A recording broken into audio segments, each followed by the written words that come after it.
Budget आ गया है साथियों। मोदी 3.0 का ये पहला बजट है।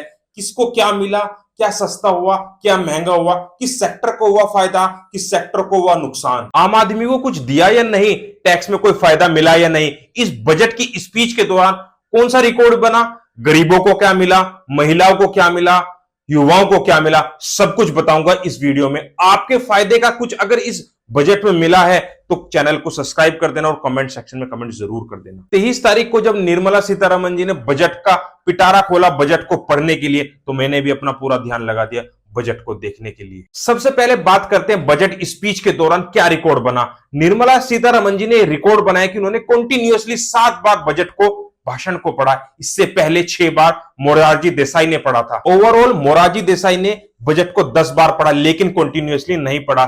निर्मला सीतारमण ने कंटिन्यूअसली 7 बार बजट को पढ़ा है।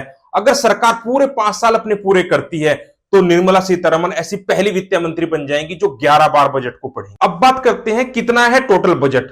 टोटल बजट साइज है 48 लाख करोड़ का और कुछ ना कुछ सबको इस बजट में ठीक ठाक मात्रा में दिया गया है। लेकिन एक ऐसा सेक्टर भी है जिससे कुछ लिया गया है। कौन सा है वह सेक्टर? वो सेक्टर है स्टॉक मार्केट का। स्टॉक मार्केट में शॉर्ट टर्म कैपिटल गेन 15% हुआ करता था, उसको बढ़ाकर कर दिया है 20%। और जो लॉन्ग टर्म कैपिटल गेन था वो 10% हुआ करता था, उसको बढ़ाकर कर दिया है 12.5%। एसटीटी जो सिक्योरिटी ट्रांजैक्शन टैक्स है, जो फ्यूचर एंड ऑप्शन ट्रेडिंग पर लगता है, उसको भी बढ़ा दिया गया है। जहां सारे सेक्टरों में रियायत दी जा रही है, यहां पर सारे टैक्स को लगा दिया गया है। इसी कारण से मार्केट में भी काफी गिरावट देखने को मिली। जब सबको फायदे दिए जा रहे हैं तो स्टॉक मार्केट से इतनी बेरहमी क्यों, इतनी बेरुखी क्यों? क्योंकि सब जानते हैं पिछले 4 सालों में स्टॉक मार्केट ने बहुत ज्यादा कमाया है, इसलिए सरकार ने मन बना लिया था इस पर टैक्स को बढ़ाने का। अब हम देखते हैं विभिन्न सेक्टरों में क्या क्या चीजें दी गई हैं। सरकार ने पहले ही बोल दिया था हम इन 9 सेक्टरों पर प्राइमरी फोकस करेंगे। हम कृषि पर ध्यान देंगे, रोजगार पर ध्यान देंगे, शहरी विकास पर ध्यान देंगे, इंफ्रास्ट्रक्चर पर ध्यान देंगे, इनोवेशन पर ध्यान देंगे, मैन्युफैक्चर्स एंड सर्विसेज पर ध्यान देंगे, एनर्जी पर ध्यान देंगे, नेक्स्ट जनरेशन को रिफॉर्म करेंगे और सबका साथ और सबका विश्वास तो हम साथ लेकर ही चलेंगे। बजट का वह फैक्टर जिसकी सबसे ज्यादा चर्चा हो रही है वो है यूथ और रोजगार। क्योंकि विपक्ष का जो सबसे बड़ा मुद्दा था वह था रोजगार, कि युवा बेरोजगार घूम रहा है। इसी कारण से सरकार की सीटें भी कम आई हैं और मोदी सरकार ने इसे समझ गई है। इसी के चलते मोदी सरकार ने युवाओं के लिए 5 स्कीमें लॉन्च की और टोटल 2 लाख करोड़ से ज्यादा का खर्चा कर रही है ताकि युवाओं के लिए रोजगार पैदा किया जा सके। और इन स्कीम का 4 करोड़ से ज्यादा युवाओं पर सीधा असर देखने को मिलेगा। इसके अलावा सरकार एक प्रोग्राम और लेकर आई है। देश की 500 इंटर्न कंपनी के साथ इंटर्नशिप कराएगी और 5,000 रुपए महीने का स्टाइपेंड दिया जाएगा। अब युवा को कवर कर लिया, युवा खुश हो गया, रोजगार की बात हो गई। अब बात करते हैं गरीब वर्ग की। गरीब वर्ग के लिए जो प्रधानमंत्री अन्न योजना है, जहां पर गरीबों को अनाज दिया जाता है, वो योजना 5 साल के लिए और बढ़ा दी गई है। यह योजना 80 करोड़ और 80 करोड़ लोगों को फ्री में बढ़ने की जो व्यवस्था है ये जारी रहेगी। इसके अलावा 10 लाख करोड़ का अलॉटमेंट एक अलग किया गया है प्रधानमंत्री आवास योजना के, जिसमें शहर में 1 करोड़ से ज्यादा मकान बनाए जाएंगे और ग्रामीण एरियो में 2 करोड़ से ज्यादा मकानों को बनवाया जाएगा। तो अब बात करते हैं किसानों के लिए। तो किसानों के लिए 1,52,000 करोड़ का फंड अलॉट कर दिया गया है। इसके अलावा आने वाले 2 सालों में 1 करोड़ से ज्यादा किसानों को नेचुरल फार्मिंग सिखाई जाएगी। अब कुछ कृषि संगठन इसके फेवर में है और कुछ कृषि संगठन इसके अगेंस्ट में।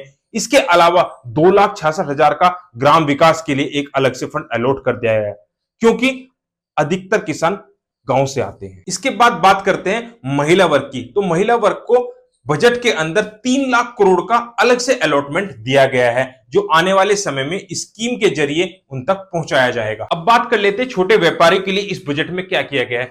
जो मुद्रा की लिमिट थी 10 लाख की, उसको बढ़ाकर 20 लाख कर दिया गया है। और जो ई कॉमर्स पर वर्क करते थे उनको टीडीएस लगता था 1%, उस टीडीएस को हटाया तो नहीं है लेकिन 90% तक कम कर दिया गया है। यानी कि 1% पर 90% की छूट दे दी गई है। जो अब टीडीएस देना होगा वो देना होगा 0.10%। अब बात करते हैं डिफेंस की। जो सबसे ज्यादा बजट दिया गया है वो डिफेंस को दिया गया है। बजट का 13% हिस्सा यानी कि 6,21,000 करोड़ डिफेंस को अलॉट किया गया है ताकि हमारी आर्मी को स्ट्रॉन्ग किया जा सके। अब बात करते हैं स्टूडेंट्स के लिए कि स्टूडेंट्स के लिए क्या कर रहे हैं। स्टूडेंट्स के लिए कहा गया है कि 10 लाख का लोन अगर आप हायर एजुकेशन लेना चाहते हैं, बट शर्त यह है कि ये एजुकेशन हमारे इंडिया में ही होगी।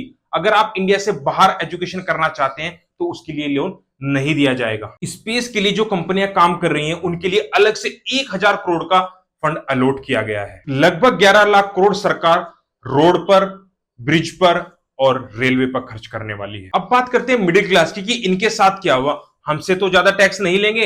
इनकम टैक्स की दो स्कीम चल रही हैं, एक है ओल्डरिज्म, एक है न्यूइज्म।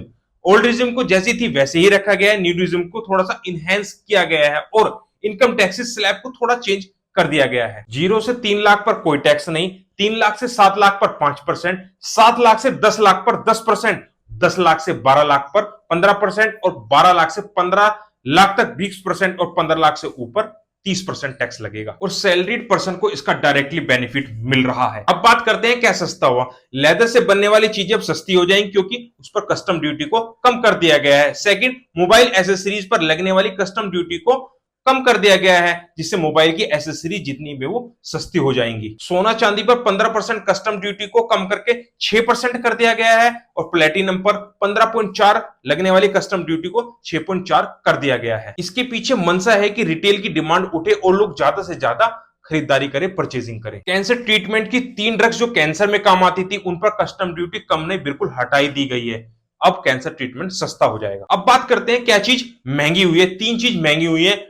अमोनिया नाइट्रेट महंगा हुआ है, टेलीकॉम इक्विपमेंट्स महंगे हो गए क्योंकि मोस्टली जो टेलीकॉम इक्विपमेंट्स थे वो चाइना से आ रहे थे। सरकार की ये मंशा है कि इंडिया में जो मैन्युफैक्चर्स हो रहे हैं उन्हीं से ही ये चीजें खरीदी जाएं। दूसरा, प्लास्टिक महंगी हो गई क्योंकि उसकी प्लास्टिक की ड्यूटी बढ़ गई है क्योंकि प्लास्टिक इन्वायरमेंट के लिए हार्मफुल है, इसलिए प्लास्टिक का कम यूज हो, इसलिए प्लास्टिक ड्यूटी को बढ़ा दिया गया है। देखो इस बजट में युवाओं को मना लिया, रोजगार की बात हो गई, गरीबों को साध लिया, किसानों को साध लिया, बहुत सी चीजें सस्ती कर दी, टैक्स के थोड़े स्लैब्स में रिलैक्सेशन दे दिया, मिडिल क्लास को अपना बना लिया।